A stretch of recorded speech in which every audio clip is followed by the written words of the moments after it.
As we all know, Revenant episodes is finally here, season 25 of Destiny 2, and obviously with all new seasons, we get brand new weapons. However, there is a little bit of a twist this season, and none of the seasonal weapons will actually be craftable, bringing back a little bit of that old Destiny 2 grind. So, in today's video, I'm going to be going over every single new seasonal weapon, and giving you a god roll guide right now, so that throughout the next few weeks and months or even days, whenever you get these weapons to drop, if you do get the god roll, you'll know to keep it.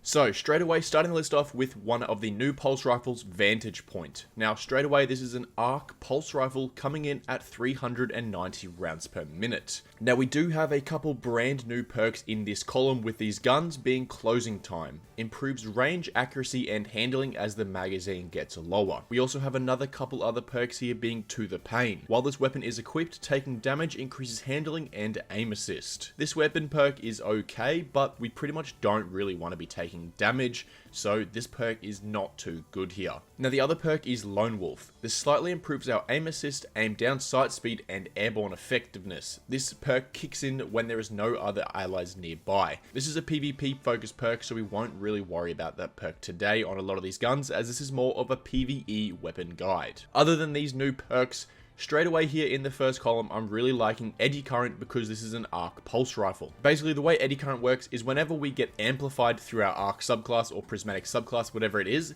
it's going to temporarily improve our reload speed and handling with the weapon. Now to pair with this perk, I've chosen a new perk, Jolting Feedback. Defeating targets rapidly with this weapon will inflict jolt, while amplified jolt is applied faster. So this is going to be a arc heavy pulse rifle that requires your subclass to be able to amplify you. Once you are amplified, dealing damage with this gun will automatically shock those enemies. While we are amplified, it's going to work with Eddy Current as well, giving us increased reload speed and handling, so these two perks will work extremely well together. As you can see here, there is no jolt perk, but with this jolting feedback, if we are amplified, we will apply jolt to the enemies much quicker. These two perks already here with an arc primary pulse rifle are really working well together, so this is my god roll for the Vantage Point, Eddy Current and jolting feedback. Moving on here into the new Sovereignty sniper rifle. Now since there is already plenty of DPS sniper rifles in the game, there is a couple new perks on here that I'm going to opt for that will make this more of a support sniper rifle than a DPS sniper rifle. And as we all know, sniper rifles aren't too good at exactly killing ads, so this is going to be a support sniper rifle that you can somehow work into your rotation. In the first column here, we have plenty of great perks to choose from. However, none of them really work very well with this support build, but explosive payload will just give us a flat 30% damage boost in PvE. This is awesome for a sniper rifle, especially when the sniper rifles hit so hard. It's going to add an extra 30%, making this weapon just hit that little bit harder, which is very useful. You could opt for Dragonfly if you feel like, but as I said earlier, this is going to be a support rifle because of the brand new perk Withering Gaze. Aiming this weapon for a short period of time without firing grants the ability to weaken the next target. The timer will reset after firing or when you stop aiming down sights. So straight away, we can use this gun right before a DPS phase or when there's a mini boss. You're going to pull the Sovereignty out, you're going to aim down sights for a couple seconds, it's then going to shoot the target, and then it's going to weaken the target. From here, we switch to a heavy weapon and we can unload a massive burst of damage on a weakened target. Add in the explosive payload, every time we do shoot a shot and weaken them, it's just going to add a little bit of extra damage.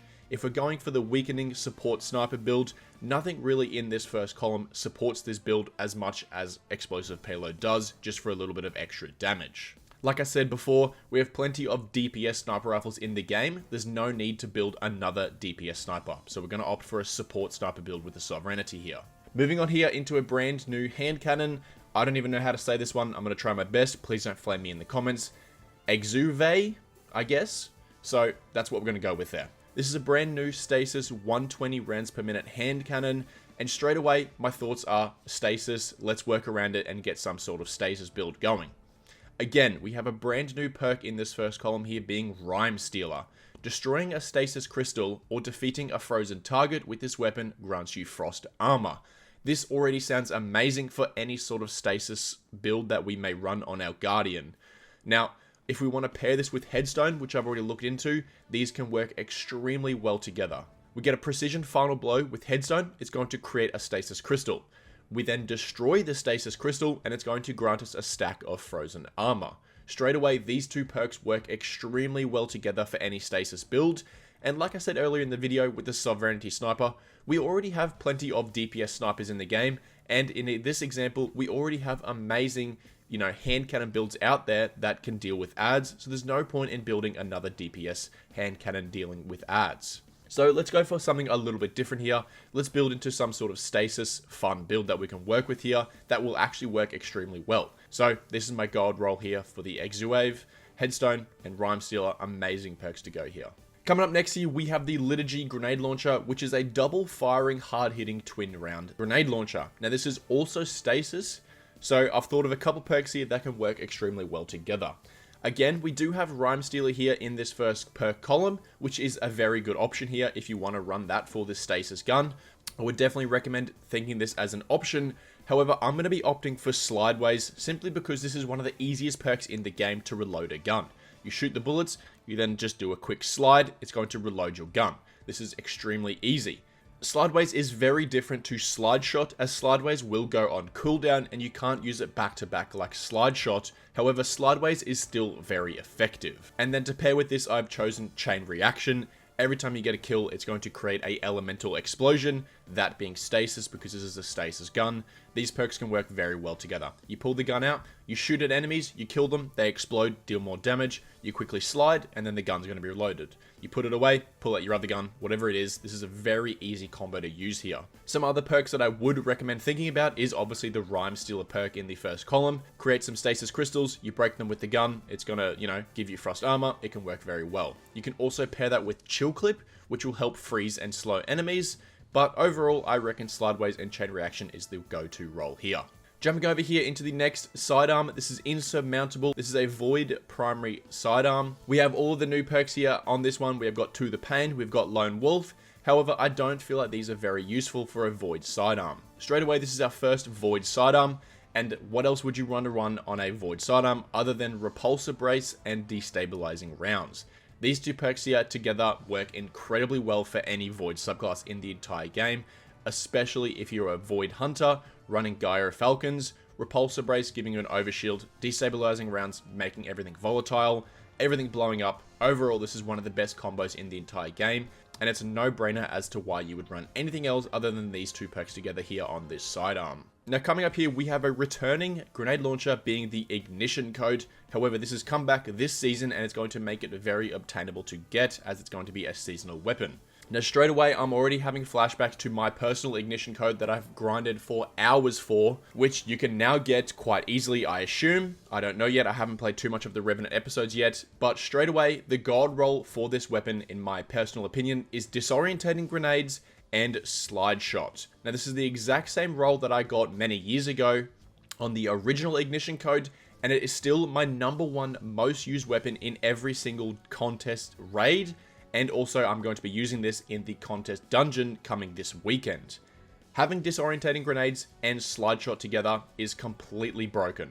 Every time you slide, it's going to refill your magazine. Every time you shoot the bullet, it's going to disorientate every enemy around you. These two perks together are amazing. There's also no cooldown between them. So you can have 20 bullets in your grenade launcher, you can shoot, slide, shoot, slide, shoot, slide. You can pretty much permanently disorientate and take any enemy out of the game for as long as you have ammo. This weapon tier together is amazing. As you can see on the screen right now, I've got some footage of my original Ignition Code, and I would definitely recommend trying to get this combination this time around. Disorientating Grenades and Slide Shot. Now, having Disorientating Grenades takes the blast radius down to 0 and basically makes this weapon deal no damage, so it doesn't matter what you get in the second column. All you really want is Slide Shot and Disorientating Grenades, and this makes this weapon one of the most useful weapons in the entire game. Moving on here to another returning weapon, we have the Chroma Rush. Straight away, I'm going to go back for the old god roll being Subsistence and Rampage. Amazing for a kinetic primary assault rifle. Killing enemies is going to refill the magazine, and then it's also going to stack a damage up to 33% damage after you get 3 kills. Rampage and Subsistence here work extremely well together. There's also a couple other perks here you can run. Dynamic Sway Reduction and Target Lock are very, very useful. You can also run Dynamic Sway Reduction and Kinetic Tremors, or even Subsistence and Kinetic Tremors. you've got Tap the Trigger, you've got Kill Clip, you've got Frenzy, Heating Up, the new perk To the Pain. There's so many perks here on the Chroma Rush that you can opt for that makes this gun very enjoyable and extremely useful. However, my god roll is Subsistence and Rampage. Moving on, as we have plenty of weapons to cover here, I'm going to start wrapping these weapons up quite quickly here. We have Red Tape, another Stasis Scout Rifle. Straight away, a god roll for this weapon is Demolitionist and Adrenaline Junkie. Getting kills with this weapon is going to refill our grenade ability, and then getting kills will also grant a damage boosting stack. Getting a grenade kill will instantly grant us all 5 stacks for a free 33% damage boost, so these weapon perks work very well together. Get a grenade kill, you get max damage stacks with Adrenaline Junkie, you get kills, it refills the grenade. This is a good gun here, may as well try it out, that's the god roll there. Next weapon is Gridskipper, yet another returning weapon. This is a Void Rapid Fire Pulse Rifle, and straight away, again being Void Pulse Rifle, a great combo is Repulsor Brace and Destabilizing Rounds. This is a no-brainer pick. I would definitely recommend trying to go for this gold roll first. Up next, we have a submachine gun, Noxious Vetiver. This weapon is kind of iffy here. There aren't too many great perks here that I would choose for this submachine gun, so I wouldn't really worry about this gun too much. However, a decent gold roll to aim for is Pugilist and also Jolting Feedback. These two weapons should work pretty well together. Final blows will grant you melee energy, and then dealing melee damage will improve this weapon's handling. Overall, this should work pretty well together if you're running an arc build. Getting an arc kill will make you amplified, then getting kills with the weapon will jolt targets. This weapon could work pretty well with some sort of arc melee build. Overall, not too bad of a weapon. Moving over into Scavenger's Fate, yet another shotgun.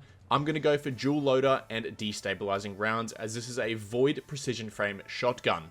What you want to do is get up close and personal, get kills. It's going to, make enemies volatile with Destabilizing Rounds, and then every time you reload, it's going to put 2 bullets into the magazine, just making it much easier to use. Get up close and personal with your, melee build, and this weapon should do some serious damage. Over into Bitter/Sweet. This is a grenade launcher. Now, unfortunately, this is a heavy arc grenade launcher, and overall, it doesn't have very many perks here to compete with some of the best grenade launchers in the game. So overall, I wouldn't really worry about this gun too much, but Envious Arsenal and also Bait and Switch here is going to be pretty good.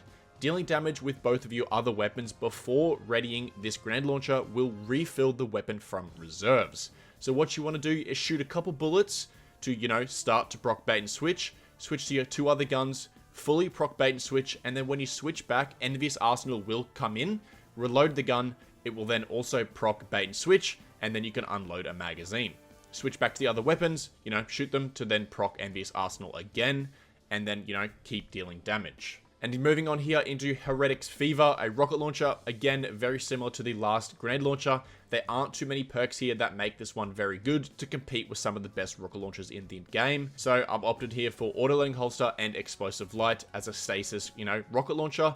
If there's ever an activity where stasis damage is boosted, this will be a very good weapon to use here, with Autoloading Holster working extremely well, paired with Explosive Light.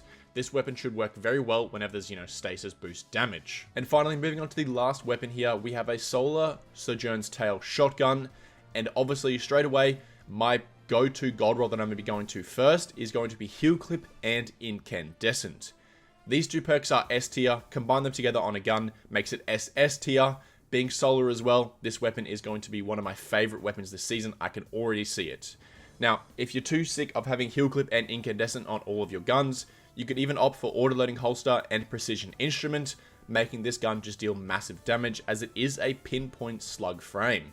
So every slug that you shoot, every time it hits a critical hit, it's going to increase that damage. Precision Instrument could be extremely useful here. Pairing this with Autoloading Holster, you could opt for some sort of little DPS build here with this shotgun, be very useful. You could also run Quick Draw and Opening Shot for, some sort of PvP build.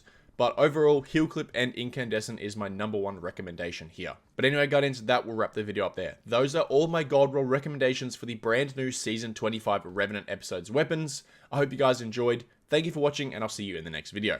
Later.